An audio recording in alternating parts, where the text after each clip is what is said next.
A gente entrega. Você precisa botar a mão na sararela. Botei a mão e depois foi de botar a mão dentro da amamentação. Senta direito, garota. Oi, gente, esse é o Senta Direito, Garota. Eu sou a Verônica Linder. Eu sou a Juliana Amador e hoje a gente está aqui com uma nossa convidada, advogada, especializada em Direito Eleitoral e Digital, mestranda em Direito Público. Seja muito bem-vinda pela UERJ. Não, gente fina, né? Gente fina e inteligente. Gosto. Elegante e sincera. Senão não senta aqui, não. Evelyn, seja muito bem-vinda. Obrigada, Tem um carinho obrigada pelo especial, convite. porque ela é uma Prazer advogada você que eu posso aqui. chamar de minha, dá licença. Ah, pronto. Bota no potinho. Meu botinho, adoro. Me apego. Seja muito bem-vinda. Obrigada pelo convite. Acho que a gente tem aqui uma lista extensa de temas interessantes e importantes para ser dito. Queria que você contasse um pouquinho como você foi parar no direito eleitoral, qual é um pouquinho da sua trajetória na carreira de Até porque a direito. gente nem sabia que existia isso. Eu, pelo menos, não sabia que existia direito eleitoral, mas… Como um ramo, né? É. Ele é bem… até mesmo a advocacia, ela é bem enxuta, né? Tem poucos advogados especializados em direito eleitoral. Então, é um ramo que não é novo. A justiça eleitoral já existe há mais de 90 anos no Brasil. Só que não é uma matéria obrigatória em quase todas as faculdades. E quase nenhuma tem como eletiva. Então, assim, você Muitos sai… advogados sem saber de direito eleitoral. Sim, você sai e se especializa numa pós-graduação. Entendi. Então, não é uma coisa que você já aprende na faculdade, como direito penal, direito civil, direito constitucional. E conta um pouquinho como é que você foi parar nessa… No eleitoral, a história começa muitos anos antes, Então, e não tem adoramos absolutamente histórias, nada a gosta ver. de história. fofocas. É, A gente não história, pode exigir fofoca. nomes, porque a advogada esperta não vai querer dar nomes aqui, que ela é uma mulher Claro, não vai entregar meus inteligente. clientes. Mas a gente Mas quer a gente fofocas gosta sem de nomes. fofoca. O que mais? De evidência científica, polêmicas. Amo. Eu comecei… Quando eu fui fazer faculdade de Direito, eu militei no movimento de moradia. Então, eu me aproximei muito de alguns mandatos parlamentares, porque como tinha ocupação específica, né, do movimento de moradia, a gente fazia ocupação em imóveis urbanos, tinha ocupação, chegava a polícia, tinha o apoio de vários parlamentares, e foi quando eu conheci alguns políticos no estado do Rio, né? Mas nesse momento você, o quê? Como estagiária? Isso, eu era estudante de Direito e militava no movimento de moradia, dando uma assessoria jurídica uma assessoria. ali, mas assim, uma assessoria limitada, porque eu ainda era estudante. Sim. E foi quando eu conheci o gabinete de um parlamentar específico. E quando eu me formei, eu adorava direito penal, aquela velha história do direito, né? Você namora com direito penal e casa com civil. No caso, eu ainda fui casar com eleitoral, não era nem nenhum nem outro. Eu comecei a trabalhar no escritório de direito penal e econômico, absolutamente nada a ver com o que eu faço hoje em dia. E Quando você se formou? Quando eu me formei.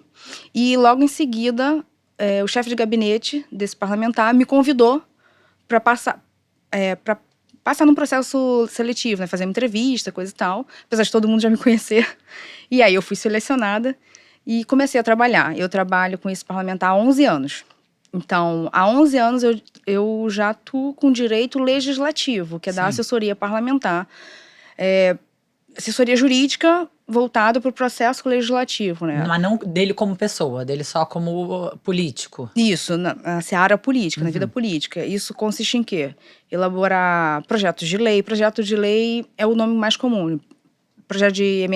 Proposta de emenda à Constituição, projeto de lei complementar, projeto de lei ordinário, projeto de decreto legislativo. São todas as proposições legislativas, elaboração de parecer das comissões técnicas, representação no Ministério Público, no Tribunal de Contas e eventualmente, a ação judicial, a ação popular, que é o que cabe ao parlamentar como titular, como cidadão, né? Como qualquer cidadão pode ajuizar uma ação popular para defender o patrimônio público, o meio ambiente. O parlamentar, ele se usa desse direito, desse instrumento jurídico para defender o patrimônio público. E aí, patrimônio não é só com dinheiro. A gente pode defender direitos, é uma coisa bem mais abrangente. Questionar um ato do Poder Executivo, um decreto, uma nomeação, a ação popular não... Gente, a assessoria jurídica faz tudo. Resumindo. Vai ser. O deputado tá lá de rolê. Desculpa. Porque o político tem a visibilidade que o cidadão comum não tem. Então ele consegue tipo um angariar mais ghostwriter, atenção. né? Tipo, você não, é tipo assim, alguém que escreve, Resumindo, mas é um Evelyn faz a fantasma. porra toda. Não diga isso, não que eu não voto, eu não faço posso te discurso. comprometer. Não me comprometa. Entendi. Ô, Evelyn, então conta um pouquinho, assim, antes a gente conversou, e eu acho que um tema que é urgente a gente falar, até inclusive a gente recebeu aqui, com todo prazer, amor, honra, Aniele Franco, e quando ela veio aqui, ela contou pra gente que um dos projetos do Instituto Marielle Franco foi uma pesquisa sobre violência política de gênero, e ela, né, foi uma coisa muito emocionante, ela falou, cara... Ver a Benedita contando as violências que ela sofreu ao longo dos anos da carreira política dela, que é muito impressionante, assim, é uma questão de humanidade mesmo, e que é muito violento. Ela falou de uns lugares mais afastados, histórias, assim, que a gente não... escabrosas. Sim. Então, acho que estamos em ano de eleição. Né? Eu espero que a gente consiga mudar alguma coisa esse ano, senão a gente vai parar de respirar. E acho que é muito importante a gente falar mais sobre isso, sobre a violência contra as mulheres dentro da política. Comecei atuando na Assembleia Legislativa do Estado do Rio de Janeiro e hoje em dia eu trabalho na Câmara dos Deputados. Porque o deputado se tornou deputado federal, que era então o deputado estadual, foi para deputado federal. E aí, há 11 anos, eu observo a participação das mulheres na política. No início, hoje em dia, é ruim, mas era muito pior. A baixíssima representação feminina no poder legislativo, cerceamento da palavra, ser impedida de participar de alguns espaços, isso tudo, hoje a gente chama de violência política contra a mulher. Mas a gente sempre viu isso na prática, não se dava um nome específico, e agora, para reforçar a luta das mulheres por esse empoderamento e por esse respeito, a gente tem 2 legislações também. As 2 são de 2021. Uma que acrescentou um tipo penal específico no Código Penal de violência política contra a mulher, prevendo pena específica, e uma legislação que alterou o Código Eleitoral, a Lei das Eleições e a Lei dos Partidos Políticos para prever uma série de medidas. As que alteraram o Código Eleitoral prevêem penas, crimes, né? De obstrução da palavra da mulher, qualquer maneira de impedir com que ela exerça o seu mandato, inclusive prevendo que durante a campanha eleitoral, se tiver alguma propaganda ofensiva contra a mulher, isso também vai ser punido. A alteração da lei dos partidos políticos incluiu uma previsão de que os partidos políticos incluam nas suas normas, nos seus estatutos, previsões expressas e claras de combate à violência contra a mulher dentro dos partidos, e o Código Eleitoral prevê os crimes, e a Lei das Eleições também vedação de propaganda ofensiva às mulheres. E aí, na verdade, a legislação, a gente fala de violência política de gênero, mas a legislação, ela previu essa proibição, né, de violência contra as mulheres, violência por raça, por etnia, por gênero. Sim. Então, não é só restrito à proteção das mulheres. São ao que a gente chama de minorias, mas que é a maioria da população brasileira. Sim. Só é uma minoria subrepresentada. Por isso que a gente precisa desses instrumentos para... chocada de, foi em 2016 que colocaram um banheiro no Planalto feminino. Não tinha banheiro feminino no Congresso. Feminino. No Congresso Nacional não tinha banheiro feminino porque só tinha parlamentar homem. 2016. Tipo ontem, alô? Foi, sei lá, tem 6 anos? 16, 17, 19, 20, 20. Isso aí. 6 anos atrás. Que é muito emblemático, né? Não precisa falar mais nada. Tipo assim, não tem espaço não tem mesmo. lugar nem pra você fazer xixi, porque você não existe, minha filha. Você não existe. Então, assim... É muito louco, né? Pensar que são todas só essas legislações aí que você falou são 2021, então esse ano vai ser o primeiro ano que serão aplicadas? Sim, elas já estão em vigor. Não é que antes a gente não tivesse nenhuma legislação que amparasse as mulheres. Mas antes podia falar que a mulher você não vai ser estuprada porque você é feia. Não podia falar isso nunca, né? Nunca podia falar. Mas agora tem pena, é isso? Agora tem uma pena específica para isso. Antes, a gente tinha a legislação... O que a gente tem, que é o Código Penal é de 1940. Sim. A gente tem os crimes contra a honra. Os crimes contra a honra, que é injúria, difamação e calúnia, eles numa determinada medida, eles conseguem abarcar algumas dessas Tipo, condutas. abrangia tudo. Não era até então específico com o olhar da violência de gênero, o que é muito importante, porque a gente consegue determinar políticas públicas. Eu acredito que não só a criminalização, ela por si só não resolve o problema da violência política, mas ela é um passo necessário numa sociedade que responde com medidas penais, criminalizantes. Mas ela não é o único que deve existir e ela meio que dá um suporte para as outras políticas. Quais são as políticas que ampliam a participação das mulheres na política? Políticas públicas que ampliam a participação das mulheres na política em geral. Em 2017, a gente teve... Em 1997, a gente teve a primeira legislação determinando uma cota mínima de participação das mulheres nos registros de candidatura. Ou seja, todos os partidos que quisessem lançar candidaturas tinham que completar no mínimo 20% de mulheres. Era cota de gênero, então era 20 no mínimo. Se 20% de mulheres, 80% de homens. Ou, se fossem 20% de homens, 80% de mulheres, o que nunca existiu no Brasil. Mas era cota, por isso que a gente fala cota de mulher, né? A gente fala cota das mulheres, mas o nome jurídico é cota de gênero. Ah, tá. E posteriormente, foi 95 criou a primeira cota, 97 aumentou para 30%. Então, a gente passou a ter o mínimo de 30% de mulheres sendo registradas numa chapa. Temos porque é obrigatório. E essa semana, a gente teve uma importantíssima decisão que o Tribunal Superior Eleitoral, eles derrubam a chapa inteira se for considerado que essa cota mínima foi fraudada. Sim. Significa o quê? Candidatura laranja. Se você bota qualquer mulher para cumprir cota, e uma das violências políticas não repassa dinheiro para sua campanha, modo de inviabilizar ela na prática. Ou então bota a mulher para completar a chapa, fazer a cota mínima de 30%, e essa mulher não recebe um único voto. Ou então sua votação é pífia, tem ela e mais 2 pessoas da família que votaram nela. Então não teve um material de campanha produzido, não teve divulgação, não teve propaganda, não teve nada. Então isso fica caracterizado... Mas também tem um mínimo que essa pode ser investido, ela, tipo, não tem um valor, né? Pode ser o que o partido quiser. E assim, a gente vive numa realidade em que os partidos ideológicos, eles têm menos representatividade logo no Congresso Nacional, logo recebe uma porcentagem menor de fundo partidário, fundo eleitoral, fundo de financiamento de campanha. E o que acontece? Os partidos políticos, eles não são obrigados a repassar esses valores que são distribuídos. Vem da nacional para os diretórios estaduais e para os diretórios municipais.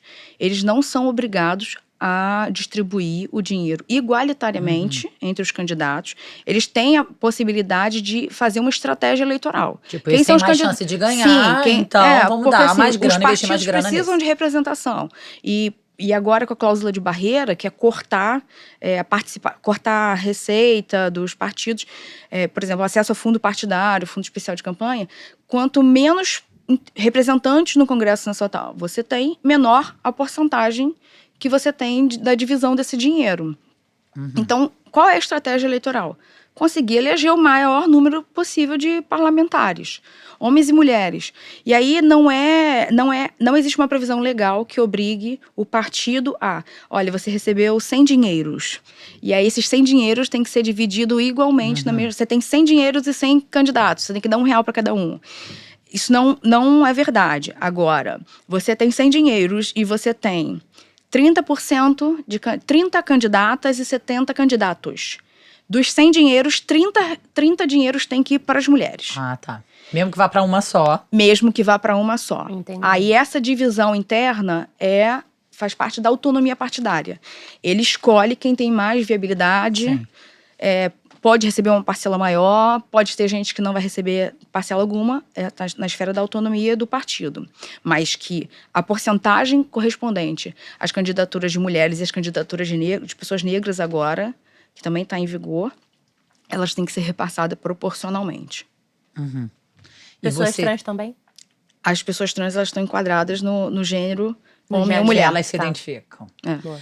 Ô, Evelyn, e você percebeu nesses 11 anos já uma mudança? percebi um aumento ainda pequeno, mas considerado em relação, desde quando eu comecei a trabalhar com direito legislativo, né?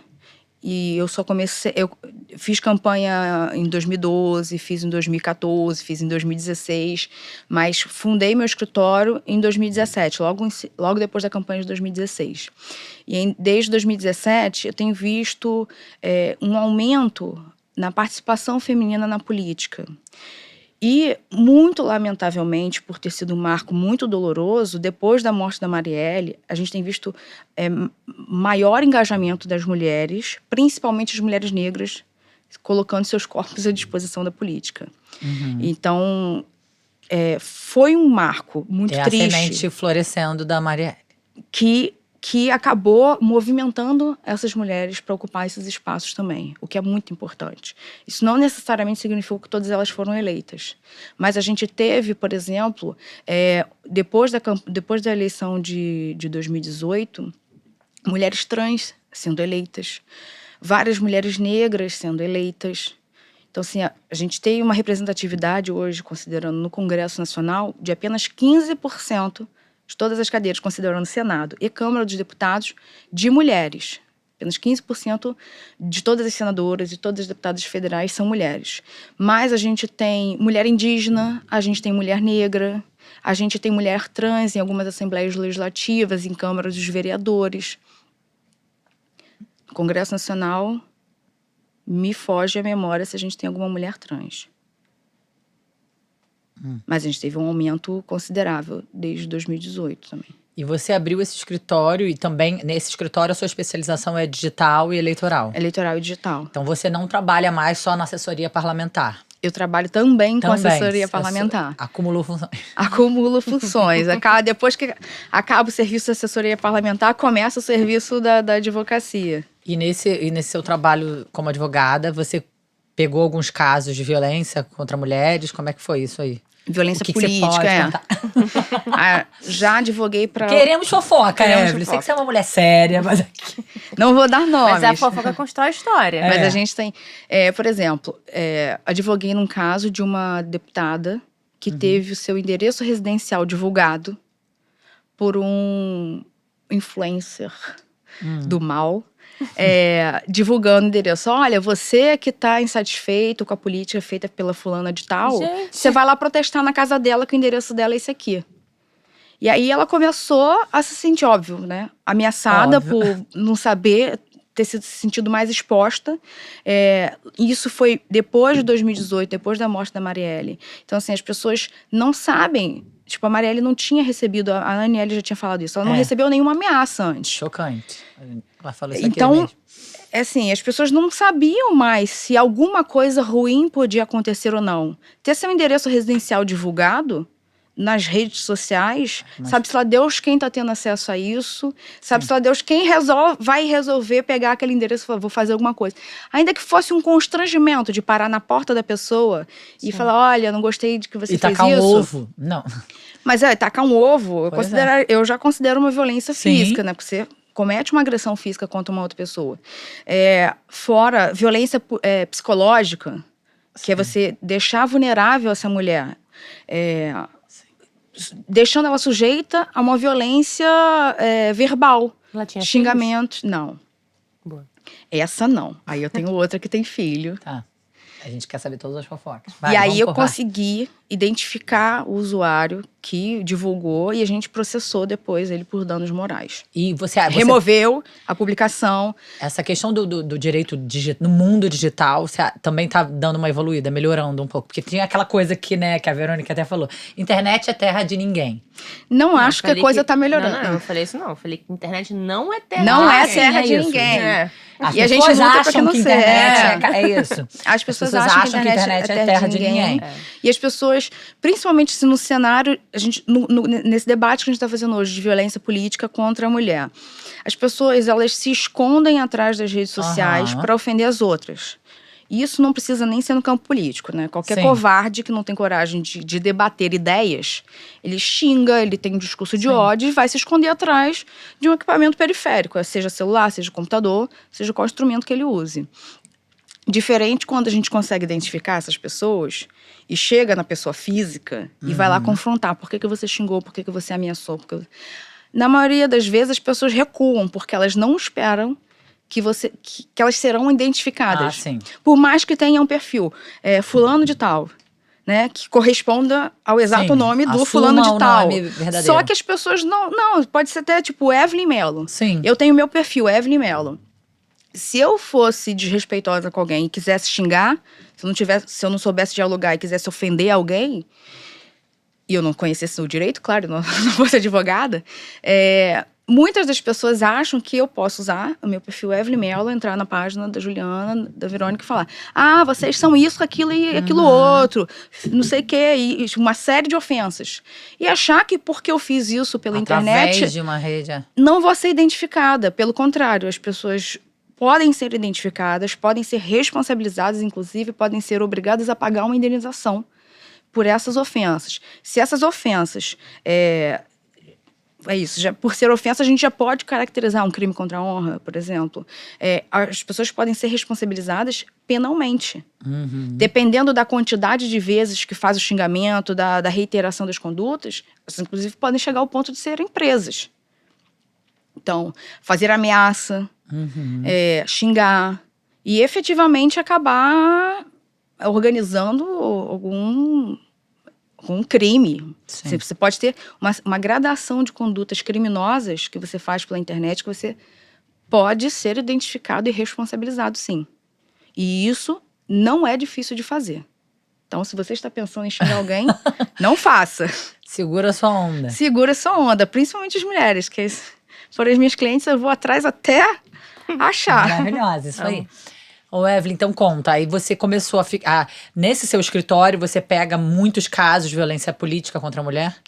Não pego muitos casos, porque na maioria das vezes nem sempre… Não tem tempo de falar de assessora jurídica. Não tem tempo, não. Não, porque algumas mulheres… Assim, a gente tem a legislação agora desde 2021. O que a gente tinha antes era uma possível representação do Ministério Público, ou uma queixa-crime por se tratar de um crime contra a honra. Mas algumas mulheres tratavam disso na esfera do Conselho de Ética. Como o caso do Jair Bolsonaro xingando a Maria do Rosário, dizendo que ela não merecia ser estuprada. A Maria do Rosário inclusive, foi uma das precursoras de mudar a jurisprudência da imunidade parlamentar, ou seja, os parlamentares podiam falar o que eles quisessem, porque eles estavam protegidos pela imunidade parlamentar. E o caso da Maria do Rosário, ele foi um dos precursores para mudar a jurisprudência, para entender, peraí, a imunidade parlamentar, ela tem um limite. Claro. Né? Você não vai cometer um crime e se proteger atrás de uma liberdade da imunidade parlamentar. Então, nesse caso, ela entrou com uma ação judicial contra ele no STF e ganhou a ação.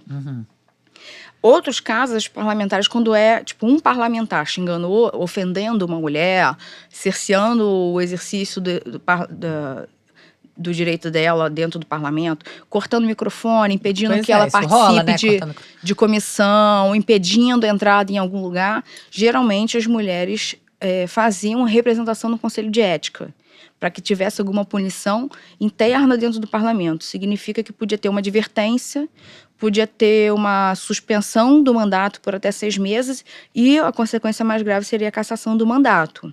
A cassação do mandato ainda acarretaria a inelegibilidade por 8 anos. Ou seja, se um parlamentar ofendesse uma mulher a tal ponto que todo o Conselho de Ética achasse que aquela conduta fosse absurda. Conselho de Ética é só composto por homens? Depende de cada parlamento, né? Sei, Conselho de Ética, sei. Vamos ter mulher no Tipo Conselho de o caso da Ética. Isa Pena, por exemplo. Que ela foi assediada sexualmente ali pra todo mundo ver, gravado todo mundo, né? Sim. Ao caso da Isa, o Fernando Cury, além de ter sido expulso do partido, ele teve a suspensão do mandato por 6 meses. Mas eu acho que cada vez mais que a gente debate esses casos, por exemplo, o caso do Arthur Duval, que me dá o trabalho de sair do Brasil até a Ucrânia para assediar mulheres refugiadas. É surreal, gente. Isso aí é tática de guerra também, né? Sim, e aí pra vocês verem que eu acho que depois do caso da Isa Penha, não que nenhum outro caso anterior tivesse tido tanta repercussão também. Eu acho que o caso da Isa Penha, por ter sido uma importunação sexual, que inclusive ele também responde criminalmente por isso. Foi um caso que chocou, mas a gente vinha já numa ebulição, tanto que em 2021 a gente conseguiu aprovar 2 legislações específicas sobre violência política. Eu acho que a gente está num crescente de empoderamento feminino, reconhecimento desses direitos e responsabilização, que está ultrapassando o espaço do conselho. esperançosa. Eu sou esperançosa, claro. Mesmo, Maravilhoso. de coração, porque além de eu trabalhar com isso e tipo, dedicar minha força de trabalho para isso, eu vejo que a gente tem tido pequenos passos, mas a gente está caminhando para frente. E a gente não dá um passo para frente, uns 2 para trás. A gente pode dar um passo para frente, dar uma paradinha, mas dá mais um passinho para frente. Sim. Não tem recuo. Não vejo mais recuo. Tanto que depois do caso da Isa Pena, que foi uma oportunação sexual, o Arthur Duval teve que renunciar ao mandato porque ele ia ser cassado. Então, a gente teve um caso recentemente de uma vereadora que teve o microfone cortado durante uma discussão, a ponto dela ter, aí sim, já se valendo da lei de violência política, fez uma representação no artigo 326B do Código Eleitoral. Gente, se eu estivesse citando uma letra errada aí, vocês depois corrijam, né? Mas eu acho que é o 326B, eu trouxe até um computador aqui para me dar um suporte, que eu achei que eu não fosse lembrar de cabeça todos os números na ordem correta, mas por enquanto tá fluindo. E aí ela fez a representação criminal contra esse parlamentar, que era o presidente da Câmara dos Vereadores, que cortou o microfone dela. O promotor de justiça disse que era a vitimização dela. Ou seja, não basta a gente ter uma legislação, a gente tem que ter uma cultura de combate à violência política. E eu acho que essa cultura, ela é construída, ela é formada a partir de podcasts como esse, a partir de campanhas e iniciativas que o TSE faz, de Mais Mulheres na Política.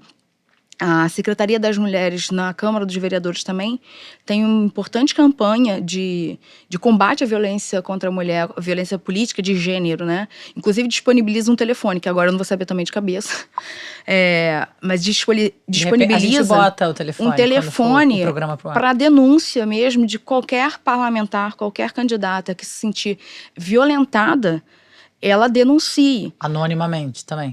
Pode ser anonimamente ou se identificando. Aí, o que acontece? As mulheres podem ser vítimas de violência política antes de assumir o mandato, quando elas estão na qualidade de candidatas, né? Então, elas podem ter... Uma das caracterizações é não receber nenhum recurso, mas aí eu faria essa ponderação porque tem que ver se é uma política... um padrão do partido político mesmo, de respeitar as mulheres e distribuir a cota mínima para uma única mulher. É laranja. Mas aí, por exemplo, só voltando àquele ponto inicial, os partidos políticos eles não são obrigados a dividir igualmente entre todas as mulheres os recursos, e eles também não são obrigados a dividir para todas as mulheres os recursos.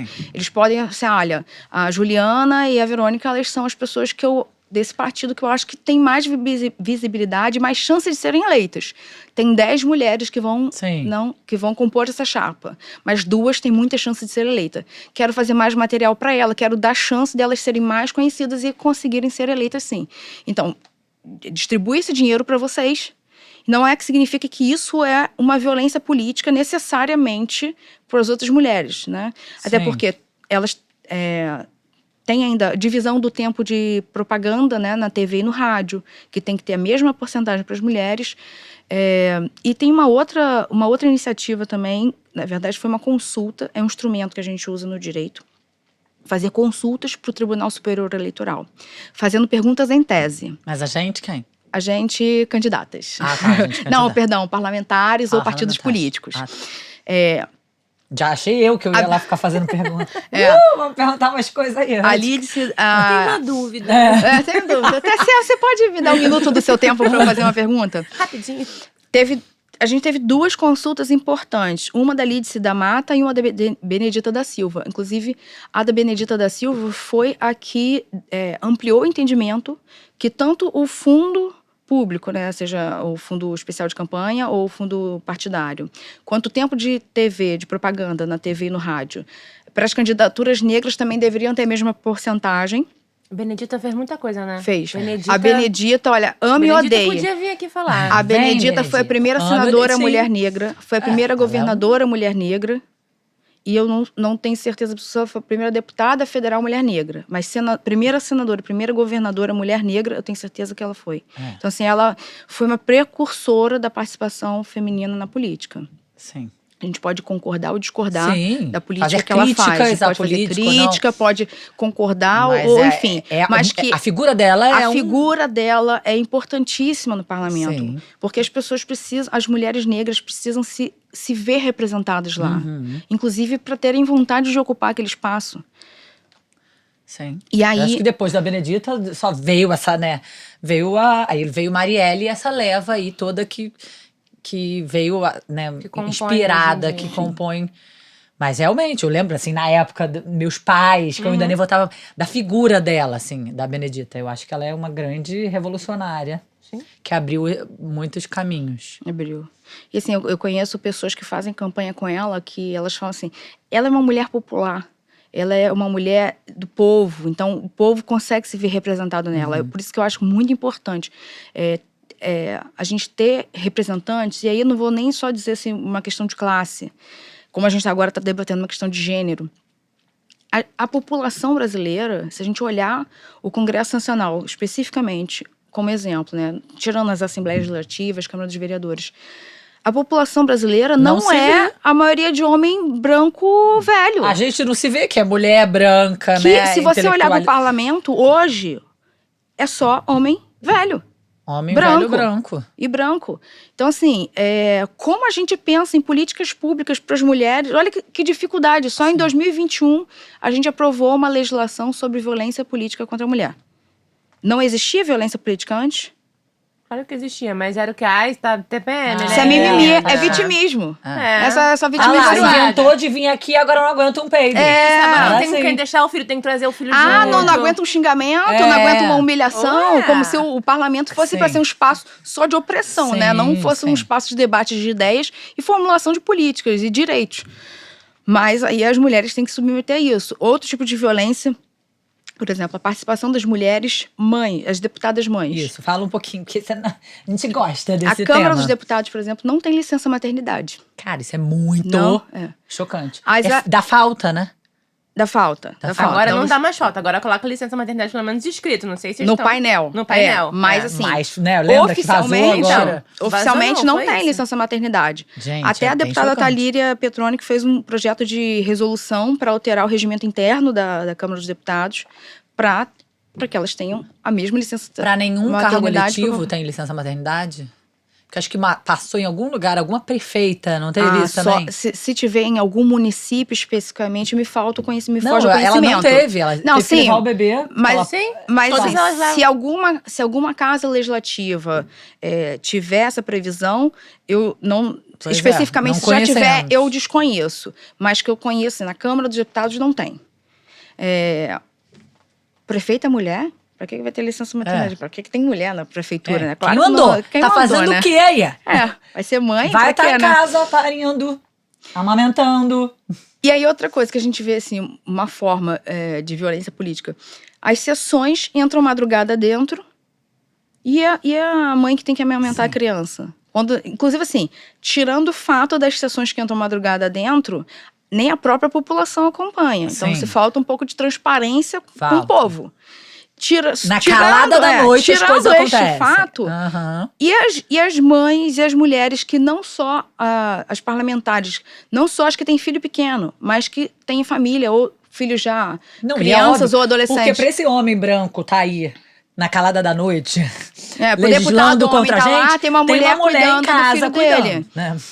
Quer dizer, é muito, são Só que muitas quando a camadas. mulher, a gente tem, por exemplo, um partido político, durante o período da pandemia, ele foi liderado por uma mulher mãe. Mãe de uma criança recém-nascida, que tinha que ser amamentada. E a gente, o que mais viu foi sessões entrando madrugada dentro. E aí ela levava... Ela levava a criança, no meio de uma pandemia, a criança sem máscara, porque era um bebê recém-nascido. no meio de um monte de gente, que metade tirava a É máscara. guerra, gente. É guerra. E ela submetia a criança lá a risco de poder ser eventualmente contaminada para poder amamentar a própria filha. Mas para poder cumprir com o seu papel de líder de um partido. Então, assim, é uma série de condutas que acabam... Se ela tivesse Essa deixado... foi a Thalíria. Que se ela se Ela de- não quer nomes. Mas Não, Mas é a Thalíria, caralho. É, Eu sei a história da maravilhosa. Thalíria. Não tem por que não falar que é ela. Mas assim, por mais que a gente fale que a violência política ela pode estar numa ofensa nas redes Sim, sociais, são durante a várias. campanha, numa propaganda eleitoral que fale mal de uma mulher ou que ofenda uma mulher durante o mandato. Não, é estrutural também, É estrutural, né? porque, assim, institucional, você estrutural. Organiza sessões que vão entrar madrugada dentro. Você organiza reuniões de colégios de líderes, que aí, nesse caso, a líder de um partido era uma mulher, mãe de um bebê recém-nascido, que marca a reunião tarde da noite, ou muito cedo, depois que a gente teve sessão até 2 horas da manhã. Não foram raras as vezes que, durante a pandemia, a Câmara dos Deputados teve sessão até 2 horas da manhã. Então, assim, como é que essas mães são parlamentares e acompanham seus filhos? Num horário que não era nem razoável ter sessão, porque um passo antes, nem a própria população estava acompanhando. Porque, ao fim e ao cabo, são representantes do povo, né? Sim. O povo precisa fiscalizar as atividades. Ninguém fica até 2 horas da manhã assistindo, porque todo mundo trabalha no dia seguinte. Inclusive, os parlamentares também trabalham no dia seguinte. Mas é um absurdo fazer sessões em horários que Não faz o ninguém menor consegue sentido. acompanhar, a Uhum. não ser os próprios parlamentares e a pouca assessoria que resiste lá bravamente trabalhando. Então, assim, a gente vê uma série de violências políticas desde quando a mulher ainda é candidata, quando ela é colocada numa situação de candidatura laranja, se ela tiver visibilidade, se ela é uma mulher empoderada, construída dentro do partido, se ela tem visibilidade, o partido não dá recursos, propositalmente, né?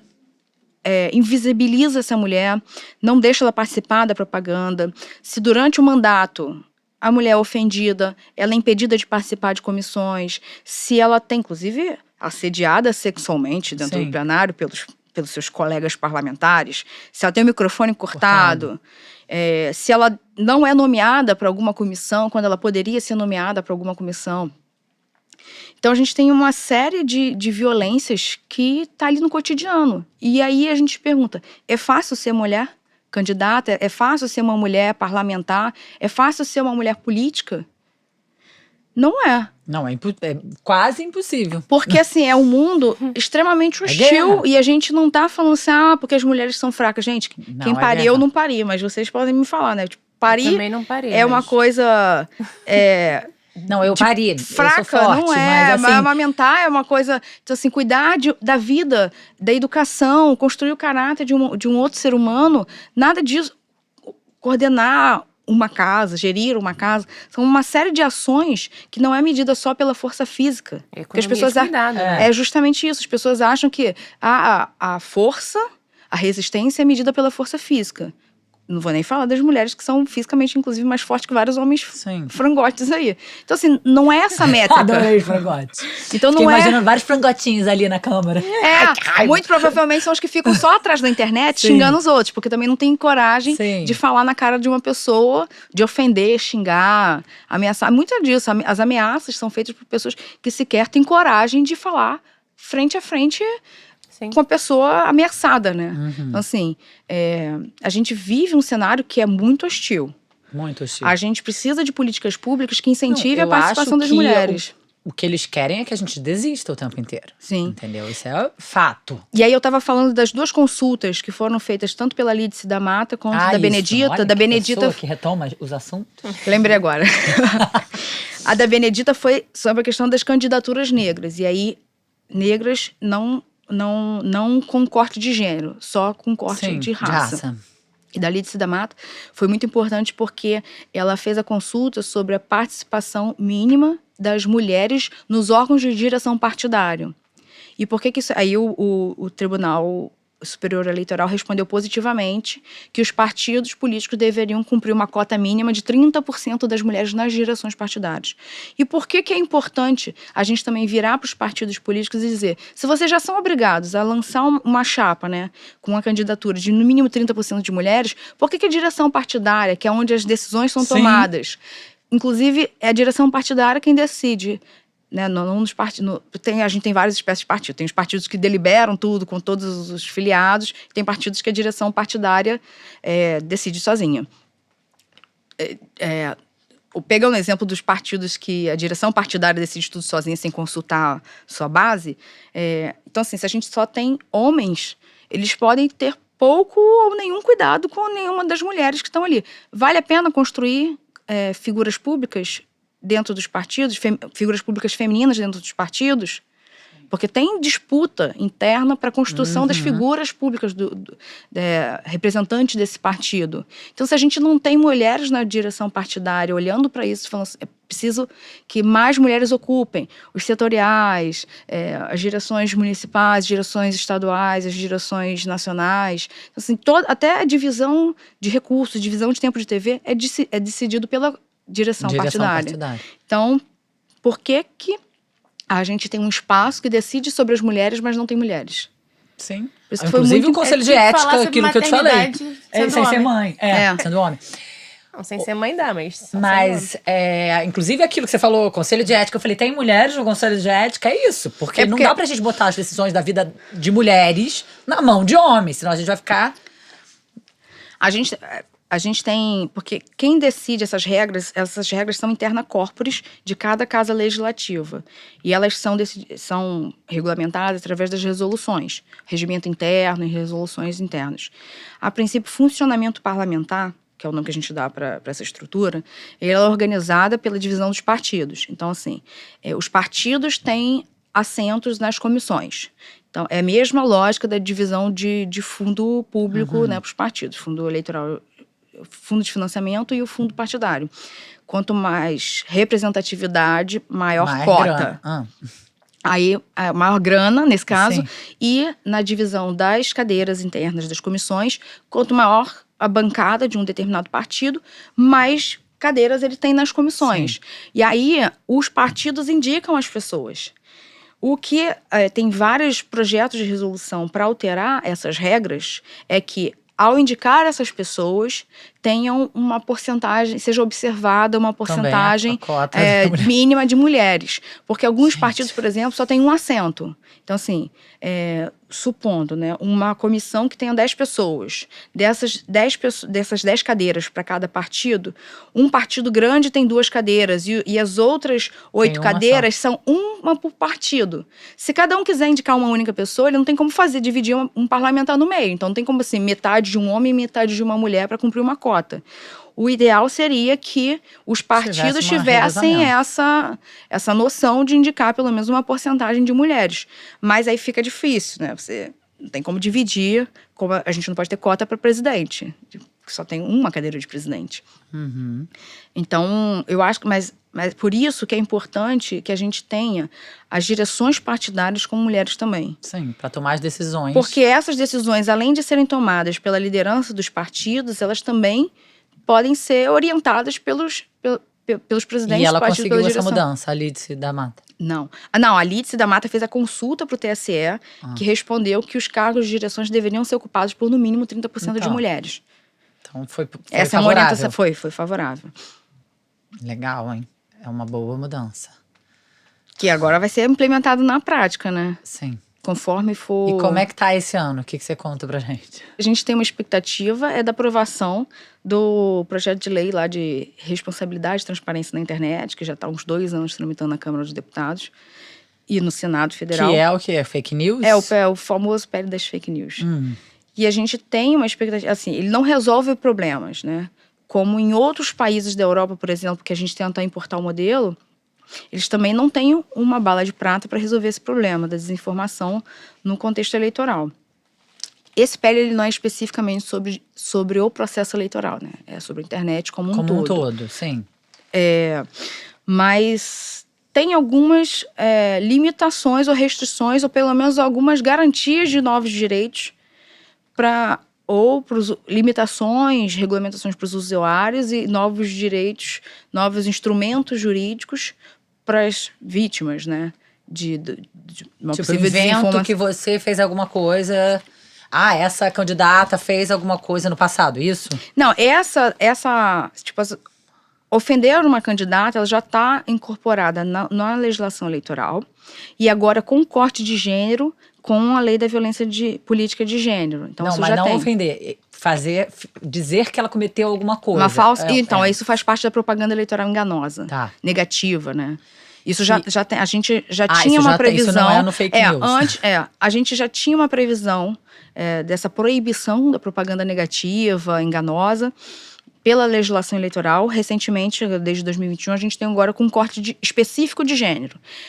Não que antes você pudesse não fazer dos homens e sim das mulheres. Não podia fazer de ninguém. Só que agora Mas ficou... sempre teve. Sim, então, justamente, sempre teve. Só que agora ficou claro na legislação que, em se tratando de uma mulher, pode ter um aumento de pena, pode ter um agravamento da punição se você fizer essa propaganda negativa, essa propaganda enganosa, que, Aline, tendendo a às ofender vezes, uma mulher. Por exemplo, candidata. você joga, né, a informação. Ah, fulana não usa sapato.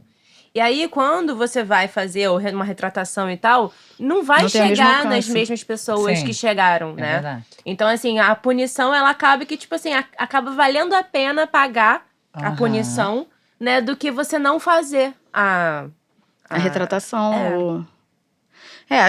Esse problema é o problema do ser humano. A gente infelizmente, o direito não resolve os problemas dos seres humanos. Sim. No direito eleitoral, especificamente, a gente tem o instrumento do direito de resposta, a representação pela propaganda eleitoral negativa, enganosa, e o direito de resposta. O direito de resposta, ele só tipo, entra em vigor, entra em jogo ali, quando a gente já está no período da propaganda eleitoral mesmo. Ele é um instrumento em que a pessoa pode entrar na sua no local onde você fez a publicação ofensiva, enganosa, e colocar a sua narrativa ali. O problema é esse, que você já narrou. Eu acompanhei um caso de direito de resposta, não foi de violência política de gênero, mas foi uma coisa muito, muito bizarra. Imputar um crime, uma conduta criminosa a um partido político. Uma defesa de uma conduta criminosa a um partido político que, obviamente, nunca nem defendeu aquela bizarrice. E aí, quando o candidato que ofendeu teve que publicar o seu direito de resposta, ele mudou o horário da publicação e diminuiu o alcance e a visibilidade. Então, assim... Como você falou. E a gente aí tem o segundo problema.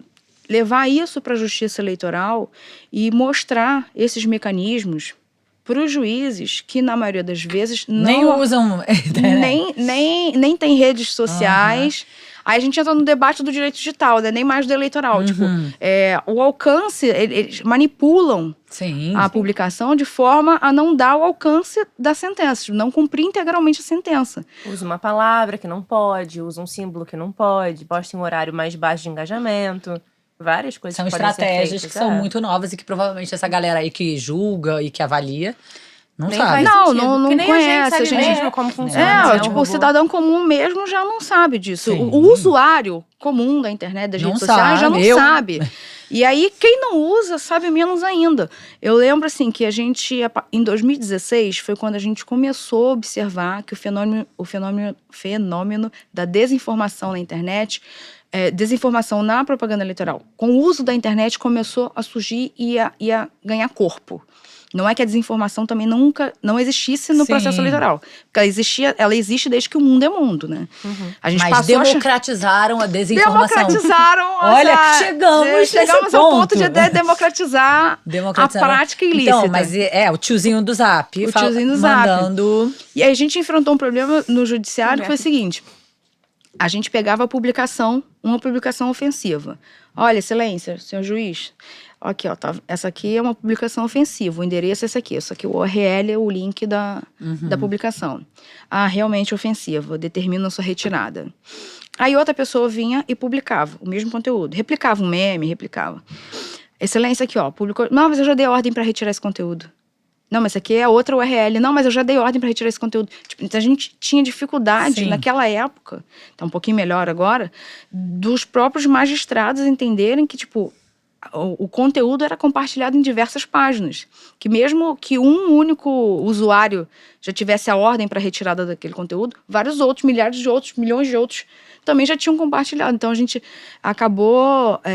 Perde o controle. A gente não só perde o controle pela disseminação da própria desinformação, mas a gente também tem no judiciário a demora no entendimento de como funciona o compartilhamento da desinformação e nos mecanismos de intimação, de citação, a comunicação oficial daquela ordem. Como é que funciona? Então, o juiz já deu a ordem, beleza, saiu num processo lá. Só eu sei, eu sou advogada, só eu sei que aquilo ali já está ordenado e o juiz também, que ele deu a ordem. Agora eu tenho que intimar a rede social que está abarcando aquela publicação. E como é que chega lá? Não sou eu batendo na porta da rede social, não sou eu ligando. Vai um oficial de justiça, vai uma carta com aviso de recebimento para intimar daquela ordem. O oficial de justiça não vai na mesma hora. Enfim, A esse carta tempo, não a chega na parada mesma já hora. Se você considerar no período de 45 dias de propaganda, acabou. Acabou. 3 dias de uma publicação ofensiva no ar, se duvidar, tipo, até a própria pessoa... Quando os usuários fazem isso de má fé, quando é uma ação orquestrada para abalar reputações de outros candidatos, dos seus oponentes políticos, quando isso é feito dolosamente, né, com a intenção de acabar desmobilizando a campanha dele, acabando com a imagem dele, às vezes a conduta é assim, eu publico, deixo 24 horas e eu mesmo derrubo. Não precisa nem da ordem judicial, porque em 24 horas já conseguiu viralizar. Sim. Aí já compartilhou, já tirou print, já virou meme, já virou isso. E aí eu mesmo derrubo o conteúdo criminoso. Então, assim, não precisa nem... A ordem judicial não chega nem na velocidade em que a desinformação, a ofensa... E aí, a gente voltando para a questão da violência política. A ordem judicial, assim, quando a violência política ela é praticada na internet... A ordem judicial por si só, o processo judicial por si só, ele não é eficaz. E como você acha que seria eficaz, Evelyn? Cara, eu volto, todos os passos anteriores, inclusive, saem da caixinha do direito. Educação digital, por esse problema da desinformação na internet, da ofensa na internet. Eu acho, educação, ponto. Aí, segundo passo, educação digital. Porque eu acho que, assim, as pessoas têm pouco ou quase nenhum hábito de fazer checagem das informações que recebem. Por isso, por que a desinformação corre solta nos grupos do WhatsApp? Porque ela chega por alguém que tem aquele viés de confirmação. Tipo, é alguém que eu confie. Então, se é alguém que eu confio, por que aquela pessoa estaria mentindo para mim? E não só isso. Quando essa pessoa me repassa um conteúdo, ela sabe qual é a minha afinidade política, qual é o meu pensamento ideológico. Então, ela me repassa um conteúdo que eu possa gostar. Então, chega um conteúdo que eu já previamente estou aberta a aceitar como verdade, porque eu concordo com ele, com aquele conteúdo, e ele chega por uma fonte confiável. Para mim, é uma fonte confiável. Então, tipo, por que nos grupos de família isso corre solto com muita vontade? Porque todo mundo é família, conhece, tirando confia. O meu grupo de família, que todo mundo briga. Todos os grupos de família, as pessoas brigam. Juliana, você não é escolhida. Não, mas é porque não tem afinidade política nenhuma no meu, pelo menos. Eu não sei se são em todos. Acho que várias famílias acabaram, várias famílias se desestruturaram em 2018. Exatamente. Mas eu tenho visto algumas famílias se reestruturando agora, que depois de 2018 viram que o troço não era lá tão bom. Olha que mulher otimista. Muita esperançosa. Eu sou otimista, eu sou muito esperançosa. Porque, né? inclusive, eu digo assim, é um testemunho familiar. Eu tenho familiares e amigos que votaram no Inominável. Naquele que não podemos dizer o nome. Que não podemos dizer o nome. Não falamos do Bruno. E que estão arrependidos e que vão votar. Eu não conheço ninguém. Nossa, graças a Deus eu conheço. Eu conheço. Gente. Que tristeza. Onde é que vocês moram? Eu moro em Jacarepaguá. Eu moro na Barra. Gente, tristeza mesmo. Acho melhor você se mudar. Querem me Vai acolher pra um bairro em algum mais bairro progressista. um pouquinho mais, né? Ali Cosme Velho, Laranjeiras. Não, você vai ficar um pouquinho melhor. Mas eu tenho visto, né? Pelo menos Não, eu alguns. quero acreditar nisso. Eu alguns também não posso perder a arrependidos. esperança. Eu sou mãe, eu quero que Ai, gente, que eu luto todos os que dias por um desgraça. mundo Eu melhor. acho uma desgraça. Uma desgraça. A minha é uma desgraça. Uma desgraça. Eu acho uma desgraça. Mas assim, eu quero ter a fé na humanidade que a gente tem dado espaço a isso. Por mais que eu diga, eu acho que a gente, na política em geral, acho que às vezes a gente dá um passo para frente, uns 2 para trás, Sim. mas depois dá mais um para frente. Sim, vai indo, vamos indo passinhos de formiguinha. No debate sobre os direitos das mulheres e a participação feminina, eu acho que a gente pode dar poucos passos curtos para frente. A gente vai caminhando um pouco mais devagar. Só que eu acho que é um caminho sem retrocesso. A gente tem visto, assim, teve um episódio de racismo em São Gonçalo. E o delegado estava falando que aumentou o número de registros, mas não é porque aumentou o número de casos, mas porque as pessoas passaram a se empoderar e a denunciar. E quanto mais a gente vai vendo que essas coisas... Porque a gente ainda tem quem defenda que não existe racismo no Brasil, né? Então, assim, quanto mais a gente tem números, dados científicos... Tudo bem, não estou falando dos terraplanistas que não vão acreditar na ciência.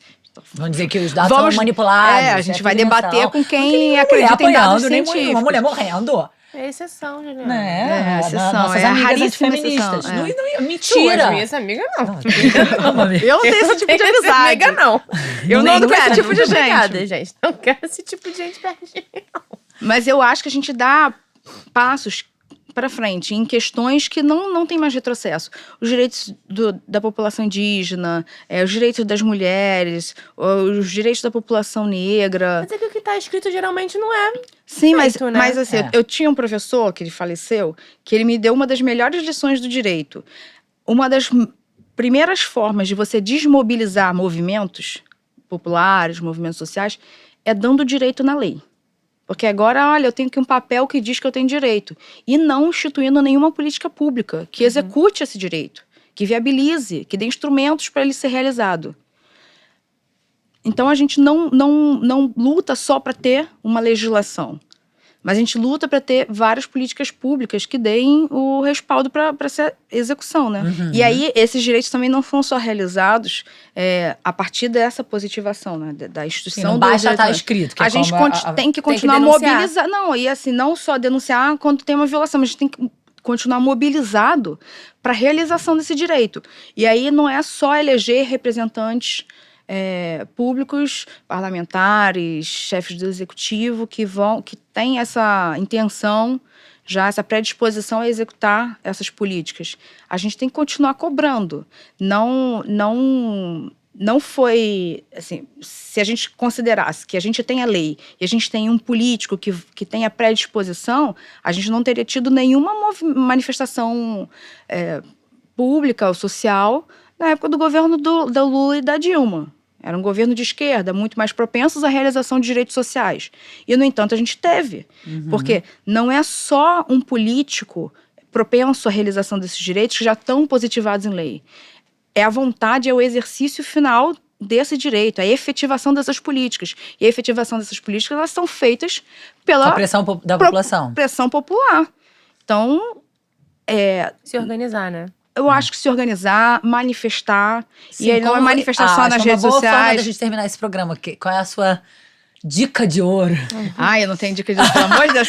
Aí você me coloca num papel de que agora a Evelyn tem a solução para salvar o mundo. Eu não tenho. Mas eu acho que a participação da população, acompanhar política, debater política, e assim, de maneira saudável. Às vezes, a gente tem tido, desde 2018, a gente teve embates familiares, guerras, polarizações violentas. Não, e assim, a gente teve famílias mesmo, familiares que pararam de se falar. Não acho que a política tem que ir por aí, não. Eu acho que a gente tem que construir o hábito saudável de debater política e de acompanhar também. Porque os parlamentares, por si só, eles não vão fazer todo o trabalho sozinhos. Eles precisam ser cobrados, eles precisam ser pressionados também. Por mais que tenha parlamentares que sejam aliados à minha política ideológica, ao que eu acredito, né? Eu não necessariamente preciso ser filiado a um partido político para me Se engajar identificar com alguma... me identificar com uma determinada política ou me engajar materialmente ali na prática. Mas eu posso ter parlamentares que eu acompanho o trabalho, olha, eu vejo que eles defendem a pauta da educação e da saúde, né? usando como exemplo. Então, eu vou acompanhar o trabalho deles. E não só deles, que são as pessoas que eu quero cobrar, mas de todos os outros, porque também Sim. não adianta você falar, eu tenho um parlamentar uma parlamentar que ela é ideal, ela é super aguerrida. Aí tem 200 outros ali que não estão sendo pressionados, que não estão sendo cobrados. Então, eu acho que um dos caminhos é acompanhar a política, debater com seu vizinho por que o preço do feijão está tão caro, por que o gás está num preço absurdo, A gasolina. por que a gasolina Cenoura. está num preço absurdo. Tomate. Porque as pessoas elas não se dão conta que o preço dos alimentos, Que tudo é política. que o seu salário, o salário mínimo, é política. É. Então essas pessoas acham que falar de política é só falar de um parlamentar, de um presidente, de um governador. Não debate que a escolha de um determinado ministro pode influenciar na economia, que vai influenciar no preço do seu feijão, do seu pão. Então eu acho que a gente tem que ter educação, educação digital, para Educação digital, ter educação política. o hábito de fazer checagem das informações que a gente recebe no WhatsApp, não tomar como verdadeiro tudo que a gente recebe, sempre ir lá verificar, joga no... Gente, mas não era muito doido isso? Quando você saía de casa, seu pai, sua mãe, né? Falava assim, olha, não acredito no que as pessoas dizem, internet não é tão confiável assim, nananana. E sei lá, uns 20 anos atrás, né? Que começou assim um boom internet, sei lá, 15. E aí agora são essas mesmas pessoas que acreditam nisso. Mas elas acreditam nas mensagens que são encaminhadas pelas pessoas que elas confiam. Exatamente, mas assim... Então ela continua não acreditando no estranho. Ela continua não falando com o estranho na rua. Só que a desinformação, ela chega através de quem você A confia. estratégia é... Você não chega o número não registrado o grupo no meu da WhatsApp. praia do papai e da mamãe, entendeu? Não é um número não registrado na minha lista de contatos Sim. que me manda, o mundo vai acabar amanhã. É verdade esse bilhete. É alguém que eu, tipo, é minha tia, é meu mas sobrinho. a tia recebeu isso no grupo do Bom Dia lá. Sim, mas É que o grupo do Bom Dia copiou dela é do de Facebook. amigos. Sim. É de amigos, então, assim, vem numa sequência de eles usam pessoas essa... que têm afinidade Sim. política, ideológica, ou então nem De bairro. nem dando esse nome, mas afinidades, lato sensu. Sim. Então, essas mensagens elas vão sendo reproduzidas em grupos que já têm propensão a isso. Eu acredito. Meu grupo de amigos do crochê, por exemplo, são pessoas... Fofa! Não, eu não faço crochê, eu só chutei um exemplo Ai, aqui. pô! Pronto, agora eu não sou Aí, pronto, fofa. Juliana acredita em tudo que dizem pra ela. A Juliana acredita. Aí eu Juliana já acredita. reproduzindo fake Não, news mas na Juliana. não, é você que tá falando. Não. Ó, uma pessoa que eu confio. Usando... Isso aí, falando que tem um grupo de Então, vou crochê. retificar. Vou voltar na minha frase. Usando como exemplo um grupo de amigos do crochê, do qual eu não faço parte porque eu não faço crochê, se eu fizesse crochê e tivesse um grupo de amigos, muito provavelmente teria afinidade com elas. Afinal de contas, escolhi estar num grupo ali, se não tivesse, eu não estaria. Então, se alguém chega e me fala, olha, é bem provável que o mundo acabe amanhã, hein? Vamos fazer crochê. Vamos fazer crochê. Até morrer. Vamos crochetar aqui até morrer. Então, assim... Se a gente fizer crochê, a gente não vai morrer, que eu fiquei sabendo. Agora, por exemplo, eu vou dar um caso concreto, então, é real esse bilhete. Tá, esse é real? No meu grupo de família, o que eu falo sobre política, todo mundo acata. Ah, Porque todo mundo sabe que eu trabalho com política. sim. Então, se eu estivesse a fim de manipular a minha família, eu poderia dar uma informação falsa e eles iriam acreditar como se fosse Sim. verdadeiro. Isso é quase um marketing de influência, um neuromarketing. Sim, pena que só tem 5 pessoas ali no meu grupo de influência. Ninguém vai conseguir me patrocinar pra eu parar de trabalhar o resto da minha vida. Mas eu digo assim, eu tenho responsabilidade com as informações, porque eu defendo isso. Tipo, as pessoas precisam checar informações, as pessoas precisam passar informações verificadas, checadas, verídicas para os outros. Se eu tenho esse cuidado com a minha família, agora imagina se eu uso isso pro mal. Eu não tenho esse cuidado. Inclusive, eu tenho a intenção de manipular aquelas opiniões, aqueles sentimentos. E aí eu posso falar qualquer coisa. Inclusive, se minha família depois assistir, vai todo mundo checar todas as coisas que eu mandar pra eles. É o mínimo que vocês deviam fazer. Não dá pra confiar 100% Não em confie ninguém. 100%. Não confiem. Nenhum ser humano. Mas assim... Mas é isso, quais são as referências que você tem? Você já tem uma predisposição a acreditar. Então, assim, não é sempre desconfiar do outro. Não vou falando isso, daqui a pouco acabou a humanidade, porque a Evelyn falou que não é pra confiar em ninguém. Mas assim, verificar as informações Sim. é muito... Tenha como seguro. hábito verificar vai ali no uma buscador de informação. notícias rapidinho Isso. e joga, olha, Fica- tal acho que essa informação uma- é verdade? Então tá. repassa. Eu acho que essa é, assim, nossa dica de final de programa. Respeitem as mulheres, votem em mulheres. Não, nem Não em todas. Não Não em todas. Não em todas. É, Faz porque uma a gente fez essa triagem. As que Cada outra. defendem Pois os é. direitos das mulheres, É, não as porque que a estão gente lá entrevistou pra aqui uma mulher revogar maravilhosa. os direitos das mulheres. Uma feminista maravilhosa que tem um trabalho só de refutar antifeminista. Caroline Sardam. E essas antifeministas estão no poder. Sim, eu Então- conheço. Algumas estão lá na Câmara dos Deputados querendo revogar a lei de cotas Então, das mulheres estamos ligadas nas nisso, candidaturas. então. Elas Então, acham assim, o quê? Que elas vão continuar lá? Gente, não é possível. elas foram eleitas pela representatividade Pela nela, cota. não do apoiador Sim. que foi eleito como presidente, né? Mas enfim. Gente, que tem que ter estômago. Realmente. Podia ter cachaça no meu... Evelyn, podia ter um vinho, tá? Evelyn, toma É, vinho. eu tomo Grupo de vinho. vinho da Evelyn. Vocês confiam em tudo que a Evelyn manda? Confio. Você tem um grupo de vinho? Até eu tinha uma página chamada Vinho Direito. Olha só! Porque eu queria falar sobre vinho, mas eu não tinha, né, lugar de fala pra falar sobre vinho. Eu falei, direito. Aí comecei a falar um pouco ali de legislação do vinho. Vinho e direito, é isso? Vinho e direito. Vinho e direito. Evelyn, muito obrigada. Eu tenho arranjos florais também, né? Olha só. Viu Quase por um que crochê. que o crochê Quase eu um acreditei? Achei- Mas porque os arranjos florais é verdade. É verdade esse bilhete. É verdade esse Entendi. bilhete. Maravilhosa, Evelyn. Obrigada. por ter vindo. Nada, eu que agradeço o papo, o convite mais uma vez.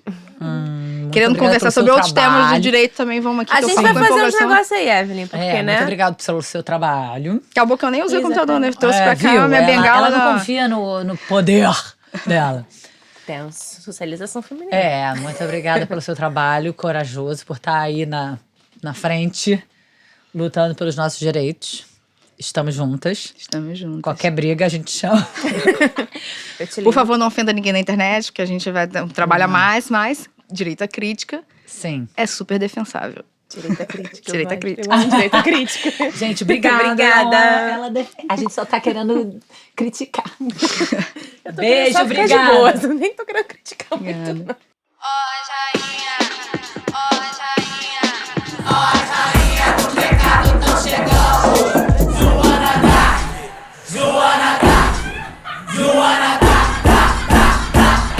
Senta direito, garota.